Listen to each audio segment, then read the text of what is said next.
সন্ধিয়া চাকি কেই বজাত জ্বলাব লাগে এই ভিডিওটো প্ৰতিখন ঘৰৰ বাবে অতি গুৰুত্বপূৰ্ণ কাৰণ প্ৰতিখন ঘৰতে সন্ধিয়া ধূপ চাকি জ্বলে প্ৰতিটো ব্যৱসায়িক প্ৰতিষ্ঠান কাৰ্যালয় আদিতো সন্ধিয়া চাকি ধূপ জ্বলোৱাটো এক পৰম্পৰা সনাতন ধৰ্মাৱলম্বী লোকসকলে সন্ধিয়া ঘৰত ধূপ ধুনা দিয়া পৰিলক্ষিত হয় কিন্তু আপুনি জানেনে সন্ধিয়া চাকি জ্বলোৱাৰ সঠিক সময় কি সন্ধিয়া চাকি গছ জ্বলাওঁতে কেনেদৰে জ্বলাব লাগে আপুনি বাৰু বিধিগতভাৱে সন্ধিয়া চাকি গছ জ্বলাইনে এই ভিডিওটোৱে আজি আপোনাক বহু কথা শিকাই দিব বহুতে আমাক প্ৰশ্ন কৰে সন্ধিয়া পূজা প্ৰাৰ্থনাৰ সঠিক সময় কি বহুতে এটা প্ৰশ্ন সোধে সন্ধিয়া চাকি গছ জ্বলোৱাৰ পূৰ্বে স্নান কৰাটো জৰুৰী নেকি গা নোধোৱাকৈ সন্ধিয়া চাকি গছ জ্বলাব পৰা যাবনে সন্ধিয়া সময়ত ঘৰত যেতিয়া চাকি জ্বলোৱা হয় কেই গছ চাকি জ্বলাব লাগে কোন কোন স্থানত আপুনি সন্ধিয়া সময়ত এগছি চাকি জ্বলাব লাগে সেই বিষয়েও আজি আপুনি এই ভিডিওটোত জানিব পাৰিব লগতে আমি আপোনাক কম চাকি গছ জ্বলোৱাৰ সময়ত আপুনি কি মন্ত্ৰ উচ্চাৰণ কৰিব ঘৰখনৰ অশান্তি আৰু আপোনাৰ মনোকামনা পূৰণৰ বাবে কি ধৰণেৰে আপুনি চাকি গছি জ্বলাব লাগিব সেয়া আজি আপুনি এই ভিডিওটোৰ জৰিয়তে জানিব পাৰিব চাকি গছৰ সন্দৰ্ভত আপোনাৰ মনত যি সংশয় আছে সকলো সংশয় এই ভিডিওটো চোৱাৰ পিছত দূৰ হৈ যাব নমস্কাৰ প্ৰিয় দৰ্শক কানেক্ট উইথ তেজস্বিনীৰ এটা নতুন ভিডিঅ'লৈ আপোনালোক সকলোকে স্বাগতম জনাইছো আটাইতকৈ গুৰুত্বপূৰ্ণ কথাটোৱেই হ'ল সন্ধিয়া চাকি কেই বজাত জ্বলাব লাগে চাকি জ্বলোৱাৰ পূৰ্বে স্নান কৰিব লাগে নে নালাগে যদি চাকি জ্বলায় তেন্তে কেইগছি চাকি জ্বলাব আৰু কোন কোন স্থানত চাকি জ্বলাব চাকি গছি জ্বলোৱাৰ সময়ত আপুনি কি মন্ত্ৰ উচ্চাৰণ কৰিব আহক বিশদভাৱে জানি লওঁ প্ৰথমে কওঁ এই ভিডিওটো সম্পূৰ্ণৰূপে সন্ধিয়া বন্দনাৰ ওপৰত আধাৰিত সন্ধিয়া সময়ত যেতিয়া আপুনি পূজা কৰে প্ৰাৰ্থনা কৰে চাকি জ্বলায় তাৰ কিছু নিয়ম আছে যিখিনি আপুনি আজি জানি ল'ব পাৰিব আপোনালোকৰ সকলো প্ৰশ্নৰ উত্তৰ শাস্ত্ৰসন্মতভাৱে এই ভিডিওটোত মই দিবলৈ চেষ্টা কৰিম যিহেতু এই ভিডিওটো সন্ধিয়া সময়ৰ পূজা প্ৰাৰ্থনাৰ ভিডিঅ' সেইবাবে ভিডিওটো চাই থকাৰ মাজতেই কমেণ্টত এবাৰ জয় শ্ৰীকৃষ্ণ লিখি ভগৱানক আপোনাৰ সেৱা নিবেদন কৰক যিয়েই ভিডিওটো চাই আছে আমিও প্ৰাৰ্থনা কৰিম তেওঁৰ এই সকলো মনোকামনা যাতে প্ৰভু ভগৱন্তই পূৰ্ণ কৰে প্ৰথমে আমি আলোচনা কৰিম সন্ধিয়া চাকি গছি জ্বলোৱাৰ সময়ত বা সন্ধিয়া পূজা প্ৰাৰ্থনা কৰাৰ সময়ত স্নান কৰাটো জৰুৰী নেকি চাকি জ্বলোৱা মানে গা ধুব লাগিবই নেকি শাস্ত্ৰই কৈছে পূজা প্ৰাৰ্থনা কৰাৰ সময়ত আপুনি পবিত্ৰতা বজাই ৰখাটো খুবেই জৰুৰী আমি যেতিয়া পুৱাৰ সময়ত পূজা প্ৰাৰ্থনা কৰোঁ ভগৱানক আৰাধনা কৰোঁ ধূপ চাকি জ্বলাওঁ তাৰ পূৰ্বে কিন্তু স্নান কৰাটো অতি জৰুৰী ৰাতিপুৱাৰ পূজা প্ৰাৰ্থনা স্নান নকৰাকৈ কেতিয়াও কৰিব নালাগে কিন্তু সন্ধিয়া সময়ৰ পূজা ভাগ আপুনি হাত ভৰি ধুইও কৰিব পাৰে কিন্তু তাত কিছুমান নিয়ম আছে পুৱাৰ ভাগত আপুনি স্নান কৰি যেতিয়া পূজা প্ৰাৰ্থনা কৰিব তাৰ পিছত যদি আপুনি মল ত্যাগ নকৰে তেন্তে আপুনি সন্ধিয়া সময়ত হাত মুখ ধুই হ'লেও পূজা প্ৰাৰ্থনা কৰিব পাৰিব বা চাকি গছি জ্বলাব পাৰিব যদি আপুনি পুৱাৰ ভাগত পূজা প্ৰাৰ্থনা কৰাৰ পিছত আপুনি মল ত্যাগ কৰে তেন্তেতো স্নান কৰিবই লাগিব আৰু যদি আপুনি মল ত্যাগ নকৰি কেৱল প্ৰস্ৰাৱ কৰে তাৰো কিছু নিয়ম আছে প্ৰস্ৰাৱ কৰি আপুনি ভৰিৰ তলুৱা তিয়াই দিয়ক ভৰিৰ পতা দুখন আপুনি তিয়াই দিয়ক মুখত পানী লৈ 4 বাৰ কুলি কুলি কৰক তেতিয়া আপুনি পবিত্ৰ হৈ থাকিব পাৰিব আৰু তেতিয়া সন্ধিয়া চাকি গছ জ্বলোৱাৰ সময়ত বা পূজা প্ৰাৰ্থনা কৰাৰ সময়ত আপুনি স্নান কৰাটো জৰুৰী নহয় আপুনি পিন্ধি থকা কাপোৰযোৰ সলাই ল'ব পাৰে হাত ভৰি ধুই মুখ কুলি কুলি কৰি আপুনি ধূপ চাকি জ্বলাব পাৰে সন্ধিয়া সময়ত কিন্তু মনত ৰাখিব লাগিব যদি আপুনি সন্ধিয়া সময়ত স্নান নকৰে তেন্তে গোটেই দিনটোত আপুনি পবিত্ৰতা বজাই ৰাখিব লাগিব গতিকে টয়লেট যোৱাৰ পিছত আপুনি শুদ্ধিকৰণত যথেষ্ট গুৰুত্ব দিব লাগিব মই যে ক'লো ভৰিখন ধুই দিব 4 বাৰ কুলি কুলি কৰিব আৰু যদি তেনেকুৱা কৰে সন্ধিয়া সময়ত আপুনি স্নান নকৰাকৈও চাকি গছি জ্বলাব পাৰিব আৰু যদি কোনোবাই ভাবে মই গাটো ধুই লওঁ তেতিয়া তাত কোনো বাধা নাই আপুনি সম্পূৰ্ণ শুদ্ধি হৈ পবিত্ৰতাৰে চাকি গছি জ্বলাব পাৰিব এতিয়াতো গৰম দিন আপুনি সন্ধিয়া সময়ত নিশ্চিন্ত মনে গাটো ধুই চাকি গছি জ্বলাব পাৰে বহু কথাই আপুনি নিজৰ মন মগজুৰে চিন্তা কৰি নিৰ্ধাৰণ কৰিব পাৰে ডাঙৰ প্ৰশ্নটো হ'ল সন্ধিয়া চাকি কোন সময়ত জ্বলাব লাগে সঠিক সময় কোনটো সন্ধিয়া সময়ৰ যি পূজা এয়া গধূলি বেলাৰ পূজা এই সন্ধিয়া সময়খিনিতেই হিৰণ্যকশিপুৰক নৰসিংহ ভগৱানে নিধন কৰিছিল। সঠিক সময়টো আপুনি নিজেই নিৰ্ধাৰণ কৰি ল'ব পাৰে, কাৰণ সন্ধিয়া চাকিগছি জ্বলোৱা বা আপুনি পূজা প্ৰাৰ্থনা কৰাৰ সময়খিনি বেলিৰ ওপৰত নিৰ্ভৰ কৰে। অৰ্থাৎ সূৰ্য অস্ত যোৱাৰ লগে লগে আপোনাৰ ঘৰত ধূপ চাকি জ্বলিব লাগে। বহুতেই কয় কেই বজাত জ্বলাম চাকিগছ? চাওক, সূৰ্যাস্তৰ সময় বতৰ অনুসৰি বেলেগ বেলেগ হয়। কেতিয়াবা ঠাণ্ডাৰ দিনত 5 বজাতেই সূৰ্যাস্ত হয়। এতিয়া গৰম দিনত 5:30, 5:45 সূৰ্যাস্ত হয়। গৰমৰ দিনত 6 বজাৰ ভিতৰতেই সঠিক সময়খিনি পৰে বুলি ধাৰণা কৰিব পাৰি। গতিকে সেইখিনিও আপুনি মন মগজুৰে চিন্তা কৰি নিৰ্ণয় কৰিব পাৰিব। আপোনাৰ অঞ্চলত সূৰ্যাস্ত কিমান সময়ত হয় সেয়া আপুনি নিজেই নিৰ্ধাৰণ কৰি সেই অনুসৰি চাকিগছ জ্বলাবলৈ চেষ্টা কৰিব। এটা সঠিক সময় আপোনাক কৈ দিবলৈ সমস্যা হয়, কাৰণ আপোনাৰ অঞ্চলত কিমান সময়ত সূৰ্যাস্ত হয় সেয়া মই নাজানিম, সেয়া আপুনি জানিব। কিন্তু মই আপোনাক কওঁ, সূৰ্যাস্ত হোৱাৰ লগে লগে আপোনাৰ ঘৰত ধূপ চাকি জ্বলি যাব লাগে। গতিকে কিমান সময়ত চাকিগছ জ্বলাব লাগিব সেয়া নিশ্চয় আপুনি বুজি পাইছে। ইয়াৰ পিছৰ প্ৰশ্নটো হৈছে চাকি কেইগছ জ্বলাব লাগিব? শাস্ত্ৰৰ মতে প্ৰতিদিনে প্ৰতিখন ঘৰৰ মুখ্য দুৱাৰত এগছ চাকি জ্বলিবই লাগে। এই সময়খিনিত মা লক্ষ্মী ঘৰলৈ আহে। এই সময়খিনিতেই ভগৱানে নৰসিংহ অৱতাৰ লোৱাৰ সময়। বিশ্বাস কৰা হয় মা লক্ষ্মী আৰু তেওঁৰ ভগ্নী অলক্ষ্মীয়ে এই সন্ধিয়া সময়তেই ঘৰৰ পৰা ফুৰিবলৈ ওলাই যায়।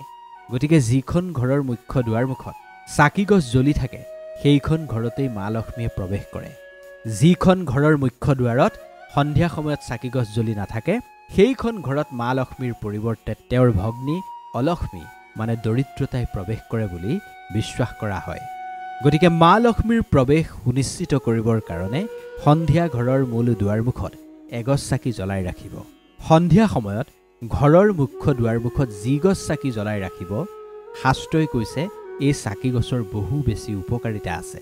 শাস্ত্ৰৰ মতে সন্ধিয়া সময়ত যিখন ঘৰৰ মূল দুৱাৰমুখত চাকিগছ জ্বলি থাকে সেইখন ঘৰত কোনো ধৰণৰ নিগেটিভ শক্তি প্ৰৱেশ কৰিব নোৱাৰে। যেনেকুৱা ধৰণৰেই বাস্তুদোষ নহওক, সন্ধিয়া চাকিগছ দুৱাৰমুখত লগোৱাৰ লগে লগে আপুনি সকলো বাস্তুদোষৰ পৰা মুক্ত হ'ব পাৰিব। যদি আপোনাৰ ঘৰত অন্যান্য পূৰ্বপুৰুষৰ কিবা দোষ আছে তেনেস্থলত ঘৰৰ মূল দুৱাৰমুখত আমি যি গছ চাকি প্ৰজ্বলন কৰিম তাৰ দ্বাৰা ঘৰখনৰ পিতৃদোষ নোহোৱা হৈ পৰে। ঘৰৰ মূল দুৱাৰমুখত চাকিগছ জ্বলি থকাৰ লগে লগে ঘৰখন ৰোগ ব্যাধি অশান্তিৰ পৰা সদায় বাচি থাকে।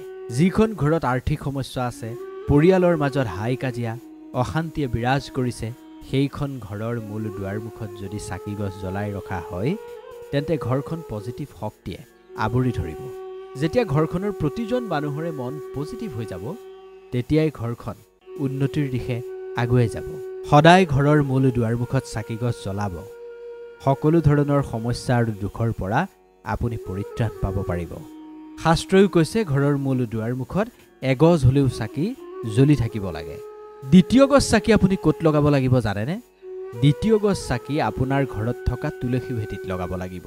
শাস্ত্ৰৰ মতে সন্ধিয়া সময়ত তুলসী ভেটিটো যদি অন্ধকাৰ হৈ থাকে সেইখন ঘৰতেই দৰিদ্ৰতাই স্থায়ী ৰূপত বাস কৰে। তাৰ পৰিৱৰ্তে সন্ধিয়া সময়ত যিখন ঘৰত তুলসীৰ তলত যদি চাকিগছ জ্বলি থাকে এনেকুৱা ঘৰতেই মা লক্ষ্মীয়ে স্থায়ী ৰূপত বসবাস কৰে।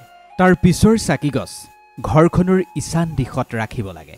ঈশান কোণ মানে যিটো স্থানত আপুনি ঘৰখনৰ মন্দিৰ ভাগ, পূজা ঘৰ, গোসাঁই ঘৰ আদি ৰাখিছে সেই স্থানত চাকিগছ জ্বলাব লাগে।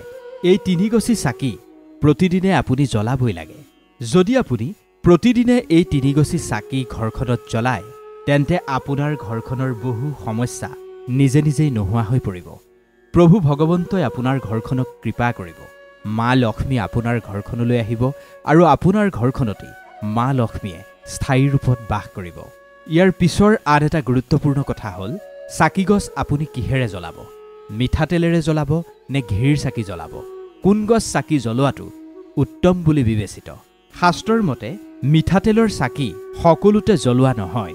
যদি আপুনি মিঠাতেলৰ চাকি জ্বলায় তেতিয়া বিশুদ্ধ মিঠাতেল বা যদি আপুনি ঘিৰ চাকি জ্বলায় তেন্তে বিশুদ্ধ ঘিৰেহে চাকিগছ জ্বলাব লাগে। কিন্তু আজিকালি দোকানত যিবোৰ মিঠাতেল বা ঘি পোৱা যায় প্ৰায়বোৰেই ভেজাল। তেনেস্থলত আপুনি যদি ঘৰত গাই পুহিছে, গায়ে যদি আপোনাক গাখীৰ দিছে ঘৰতে আপুনি বিশুদ্ধ ঘি প্ৰস্তুত কৰিবলৈ চেষ্টা কৰিব। সকলোৰে পক্ষে বিশুদ্ধ ঘিৰে চাকি এগছ জ্বলোৱাটো সম্ভৱ নহয়। তেনেস্থলত মিঠাতেলেৰে হ'লেও আপুনি চাকিগছ জ্বলাব পাৰে। যেনে ধৰক আপুনি আপোনাৰ শনিৰ দোষ ঠিক কৰিব বিচাৰিছে আৰু শনিবাৰে শনি দেৱতাৰ চৰণত আপুনি চাকি জ্বলাব বিচাৰিছে, এনে ক্ষেত্ৰত আপুনি মিঠাতেলৰ চাকি জ্বলাব পাৰে। আহঁত গছৰ তলত ধৰি লওক আপুনি চাকি এগছ জ্বলাব লাগে, আপুনি মিঠাতেলৰ চাকিগছ জ্বলাব পাৰে। ভৈৰৱ দেৱতাৰ কাৰণেও আপুনি মিঠাতেলৰ চাকি জ্বলাব পাৰিব। উত্তম হ'ব আপুনি ঘৰতে বিশুদ্ধ ঘি প্ৰস্তুত কৰিবলৈ চেষ্টা কৰক। সকলোৰে পক্ষে যিহেতু ঘিৰ চাকি জ্বলোৱাটো সম্ভৱ নহয়, তেনেস্থলত মিঠাতেলৰ চাকিয়ে জ্বলাব। পাৰ্য মানে এগছি হ'লেও ঘিৰ চাকি জ্বলাবলৈ ঘৰখনত নাপাহৰিব। বহুতৰে সামৰ্থ্য থাকে, তাৰ পিছতো তেওঁলোকৰ প্ৰশ্ন থাকিব পাৰে যে বিশুদ্ধ ঘি নাপালে আমি কি কৰিম। বিশুদ্ধ ঘি নাপালেও গাইৰ বিশুদ্ধ ঘিৰ নাম লৈ আপুনি যি ঘিয়েই পাইছে সেই ঘিৰেই এগছ চাকি জ্বলাব। তিল তেলৰ চাকি জ্বলোৱাটো বাধা নাই। আৰু এটা গুৰুত্বপূৰ্ণ কথা আপুনি মন দিব, যেতিয়াই আপুনি চাকিগছ জ্বলাব, সেয়া লাগিলে ঘৰৰ মুখ্য দুৱাৰমুখতেই হওক বা আপোনাৰ গোসাঁই ঘৰ, পূজা ঘৰ বা তুলসীৰ তলতেই আপুনি যদি চাকিগছ জ্বলায়, কেতিয়াও চাকিগছ মাটিত থৈ নিদিব। তলত হয় এখিলা কলপাত নহ'লে এখন প্লেট হ'লেও আপুনি ৰাখিবলৈ নাপাহৰিব।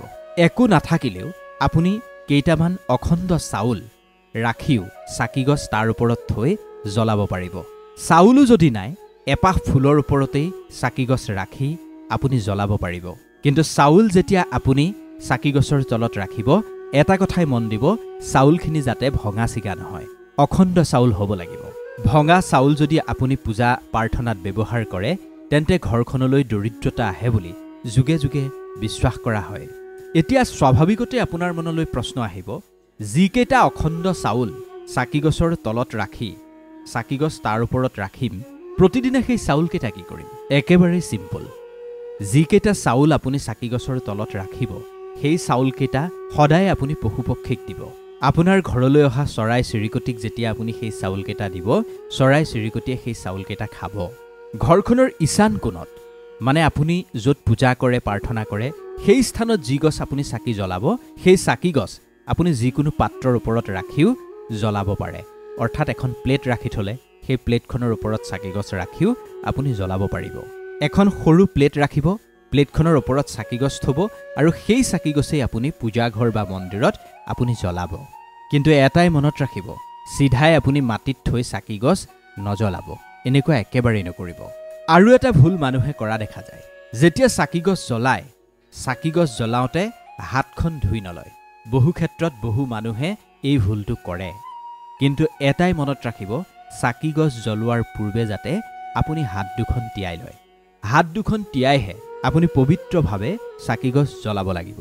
এতিয়া বহুতৰে মনত আৰু এটা প্ৰশ্ন হয় যে চাকিগছ জ্বলাওঁতে আমি কি মন্ত্ৰ উচ্চাৰণ কৰিব লাগিব? সন্ধিয়া যেতিয়া আপুনি চাকিগছ জ্বলাব, অন্তৰৰ পৰাই ভগৱানক স্মৰণ কৰিব। আপুনি যি প্ৰাৰ্থনা জানে সেই প্ৰাৰ্থনাই আপুনি গাব। কোনোবাই ধৰি লওক মন্ত্ৰ জানে, সেই মন্ত্ৰ উচ্চাৰণ কৰিব।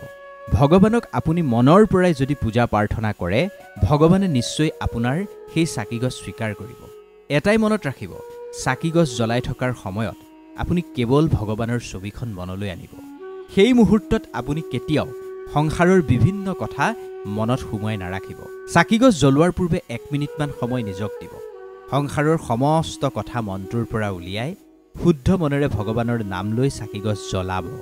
তাৰপিছত আপুনি যি প্ৰাৰ্থনা, যি মন্ত্ৰ জানে, সেই মন্ত্ৰ উচ্চাৰণ কৰি ভগৱানক চাকিগছ অৰ্পণ কৰিব।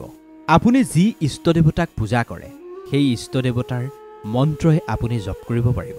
আপুনি যদি কোনো প্ৰাৰ্থনা নাজানে, তেন্তে হনুমান চালিচা পাঠ কৰিব, দুৰ্গা চালিচা পাঠ কৰিব। আৰু সেইবোৰো যদি আপুনি নাজানে, তেন্তে কেৱল আপুনি কৃষ্ণৰ নাম লৈ চাকিগছ জ্বলালে ভগৱানে আপোনাৰ চাকিগছ স্বীকাৰ কৰিব। আপুনি মন্ত্ৰ প্ৰাৰ্থনা জানিবই লাগিব বুলি কোনো কথা নাই। শুদ্ধ মনেৰে জ্বলোৱা চাকিগছ সদায় ভগৱানে স্বীকাৰ কৰিবই। কিন্তু এটা কথা সদায় মনত ৰাখিব, শাস্ত্ৰয়ো কৈছে, মৌন হৈ কেতিয়াও পূজা প্ৰাৰ্থনা কৰিব নালাগে। ভগৱানৰ নাম কেৱল শ্ৰৱণ কৰিলেই নহ'ব, ভগৱানৰ নাম কীৰ্তন কৰিবও জানিব লাগিব। কৃষ্ণ নাম যেতিয়া উচ্চাৰণ কৰিব, আপুনি কৃষ্ণ নাম লওঁতে কাষত থকা মানুহজনৰ যাতে গাত জোকাৰণিৰ সৃষ্টি হয়, শিহৰণৰ সৃষ্টি হয়, অন্তৰ আত্মাত যাতে সেই কৃষ্ণ নামে খুন্দা মাৰে, তেনেকৈ আপুনি কৃষ্ণ নাম উচ্চাৰণ কৰিব লাগিব। তথাপিও আপোনাক সন্ধিয়া চাকিগছ জ্বলোৱাৰ সময়ত এফাকি মন্ত্ৰ মই শিকাই দিছোঁ, আপুনি এই মন্ত্ৰ উচ্চাৰণ কৰিব। যদি মন্ত্ৰভাগী মনত নৰয় তেন্তে আপুনি লিখি ল'ব পাৰে। শুভ কৰোতি কল্যাণম আৰোগ্যম ধন সম্পদা শত্ৰু বুদ্ধি বিনাশায় দীপকায় নমস্তুতে। ইয়াৰ অৰ্থ এবাৰ আপোনাক মই বুজাই কৈছোঁ, আপুনি কেৱল বুজি লওক। শুভ কৰোতি কল্যাণম আৰোগ্যম ধন সম্পদা, অৰ্থাৎ আপুনি চাকিগছ জ্বলাই ভগৱানক সেই চাকিৰ জ্যোতিৰে আপুনি শুভ্ৰতা, কল্যাণ, স্বাস্থ্য আৰু ধন সম্পত্তি কামনা কৰিছে। শত্ৰু বুদ্ধি বিনাশায় দীপকায় নমস্তুতে, অৰ্থাৎ সেই চাকিগছৰ পোহৰে যাতে আপোনাৰ শত্ৰু নাশ কৰি আপোনাৰ বুদ্ধি যাতে ভালে ৰাখে, বুদ্ধি যাতে আপোনাৰ ভ্ৰষ্ট নহয়, সেই চাকিগছৰ জৰিয়তে আপুনি ভগৱানক প্ৰাৰ্থনা কৰিছে। পুনৰবাৰ কৈছোঁ, সদায় চাকিগছ জ্বলাওঁতে উচ্চাৰণ কৰিব, শুভ কৰোতি কল্যাণম আৰোগ্যম ধন সম্পদা শত্ৰু বুদ্ধি বিনাশায় দীপকায় নমস্তুতে। এই মন্ত্ৰ উচ্চাৰণ কৰি চাকিগছ জ্বলালে মনুষ্যই সমস্ত পাপৰ পৰা মুক্ত হয় বুলি বিশ্বাস কৰা হয়। চাকিগছৰ পোহৰে যাতে মনুষ্যৰ জীৱন পোহৰাই তোলে তাৰ কামনা কৰা হয় এই মন্ত্ৰৰ জৰিয়তে। একেবাৰে এফাকি সহজ মন্ত্ৰ। এই মন্ত্ৰ যদি আপুনি নিয়মিত উচ্চাৰণ কৰে তেন্তে নিশ্চিতভাৱে আপোনাৰ জীৱন পোহৰ হৈ পৰিব। মন্ত্ৰফাকি যদি আপোনাৰ মনত নৰল তেন্তে আপুনি কাগজত লিখি ল'ব পাৰে। এনেকৈ আপুনি প্ৰতি সন্ধিয়া চাকিগছ জ্বলালে ভগৱানে আপোনাৰ চাকি স্বীকাৰ কৰিব আৰু চাকিগছৰ পোহৰে যেনেকৈ সমস্ত পৰিৱেশটোৱে পোহৰাই তোলে তেনেকৈ আপোনাৰ জীৱনটো পোহৰ হৈ পৰিব। ভিডিঅ'টো কেনে পালে আপুনি আমাক জনাব। ভিডিঅ'টো যিয়েই চালে সকলোৰে যাতে মনোকামনা পূৰণ হয় আমি ভগৱানৰ ওচৰত প্ৰাৰ্থনা জনাইছোঁ। এনেকুৱা ধৰণৰ ভিডিঅ' পোনপ্ৰথমে আপুনি পাবৰ কাৰণে আমাৰ চেনেলটো ছাবস্ক্ৰাইব কৰিব আৰু আপোনজনৰো যাতে কল্যাণ হয় তাৰ কাৰণে ভিডিঅ'টো এবাৰ শ্বেয়াৰ কৰি দিব। ধন্যবাদ।